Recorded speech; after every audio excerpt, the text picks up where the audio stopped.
સુરત શહેરના પાંડેસરા પોલીસ સ્ટેશનના 11 વર્ષથી નાસ્તા ફરતા ઘરેલું હિંસા કેસના 2 આરોપી ઝડપાયા। સુરત શહેર ક્રાઇમ બ્રાન્ચે ખાસ ડ્રાઈવ હેઠળ પાંડેસરા પોલીસ સ્ટેશનના 2014ના ઘરેલું હિંસા કેસમાં છેલ્લા 11 વર્ષથી નાસ્તા ફરતા 2 આરોપીઓને ઝડપી પાડ્યા છે।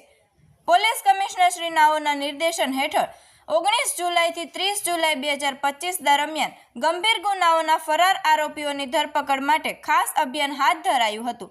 આ દરમિયાન હ્યુમન ઇન્ટેલિજન્સ અને ટેકનિકલ સર્વેલન્સના આધારે ઓડિશાના નયાગઢથી નરેશ રાવ ઇગ્નેશ રાવ ઉંમર વર્ષ 44ને અને ગંજામ જિલ્લાના બેગુનિયાપાડાથી નીલાવતી મલેશ રાવ ઉંમર વર્ષ 51ને પકડી પાડવામાં આવ્યા છે।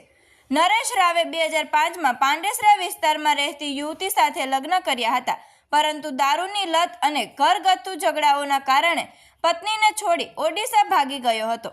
ગુના નોંધાયા બાદ બંને આરોપી નાસ્તા ફરતા હતા। નરેશ રાવે પૂછપરછમાં કબૂલ્યું કે તેની બહેન પણ ગુનામાં સંડોવાઈ છે। બંને સામે CRPC કલમ 70 મુજબ વોરંટ બહાર પડાયું હતું।